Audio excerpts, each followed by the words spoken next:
मैं doctor Shailesh Khandelwal, BSc MBBS gold medalist, एक बार फिर अपने holistic approach toward health and disease के रायपुर छत्तीसगढ़ के क्लिनिक से ज्ञान गुदरी संत कबीर साहब की यात्रा पे निकले हैं एक और दोहे के साथ।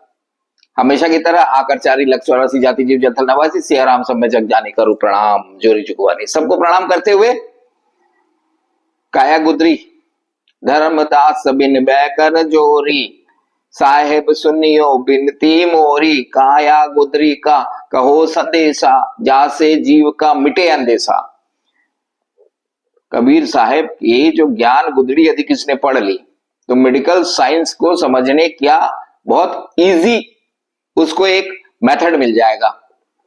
हमारे हिसाब से तो सब डॉक्टरों को ये पढ़ाना चाहिए, आप पर मानेगा कौन। चलिए एक नए दोहे की तरफ बढ़ते हैं। अलग पुरुष ने किया बेचारा लग 84 जाका डाला, आपने देख लिया और उसके आगे भी देख लिया। पंच तत्व से गुदड़ी भी ना, तीन गुणन पे थाड़े की ना। अब तीसरा लेते हैं। कामे जीव ब्रह्म अरुमाया समरथ ऐसा खेल बनाया। कितना वैज्ञानिक, कितना महत्वपूर्ण, कितना ज्ञानवर्धक आध्यात्मिक दोहा है ये।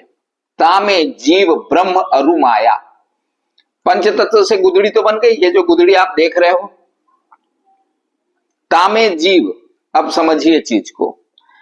5 तत्व से जीव बने हैं। जीव विज्ञान बायोलॉजी कहते हैं जो हम पढ़ते हैं, बायोलॉजी।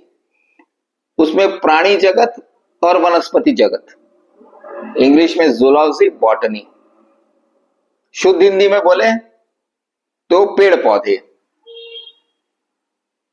तो ये जितने भी पेड़ पौधे हैं जिसमें जान है वो जीव कहलाएंगे। जीव मतलब जिसमें जान है। तो ये पंच तत्व से जो गुदड़ी बन गई है, जो अजीवित वस्तुओं से बनी है, जैसे लिक्विड से बन गई, सॉलिड से बन गई, और उसमें चेतना नहीं है। चेतना तो ब्रह्म आने, आत्मा आने के बाद आती है। तो तामे जीव, जीव तो है ही ना। अब हम हायर एनिमल है, मनुष्य कहलाते हैं।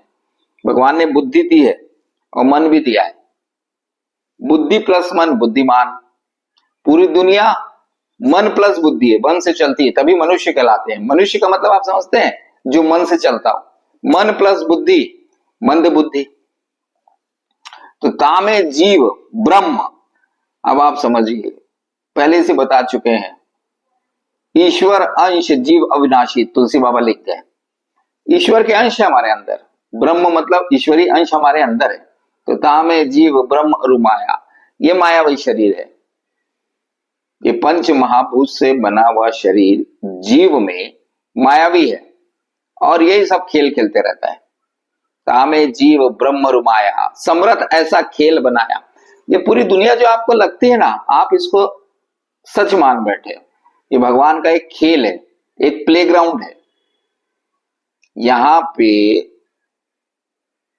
हमारी आंखों से जो संसार दिखता है, संसार मतलब सांसों का सार, सांस खींचो जियो, हम सांसों के भिखारी हैं। तो समरथ ऐसा खेल बनाया, भगवान ने ऐसा खेला बना दिया है, आप समझते नहीं है। ब्रह्म अंदर बैठा हुआ है, इसको ढूंढना पड़ता है। दुख का कारण स्वयं का विस्मरण। दुख का कारण क्या है? स्वयं का विस्मरण है। आप ये भूल जाते हैं कि अंदर ब्रह्म है। यदि पता चल गया तो आप आनंदमय हो जाएंगे। जैसे आप ऐसे समझिए, एक घड़ा है जिसके अंदर पानी भरा है। उस घड़े को नदी के अंदर रख दे तो बाहर भी पानी, अंदर भी पानी। घड़ा यदि फूट जाए तो पानी पानी में मिल जाएगा। तो इसी प्रकार हमारी स्थिति है। घड़ा ये शरीर है, ब्रह्म अंदर है और बाहर भी ब्रह्म है। बाहर परमात्मा और हम ब्रह्म। तो तामे जीव ब्रह्म अरुमाया समरथ ऐसा खेल बनाया। ये मायावी संसार है, ये समझना चाहिए। भगवान की आराधना और भक्ति में अपने जीवन को गुजारना चाहिए।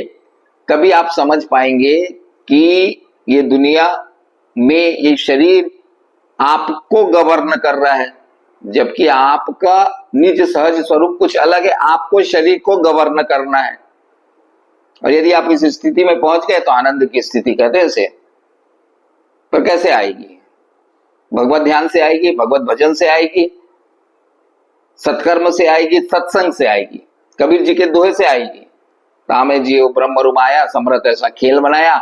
जिस दिन आपको समझ में आ जाएगा ये खेल चल रहा है पूरी दुनिया में, आपका आधा टेंशन खत्म, भगवान पे आपका दृढ़ विश्वास हो जाएगा, परमात्मा पे आपका दृढ़ विश्वास हो जाएगा और एक नई जिंदगी चालू होती है।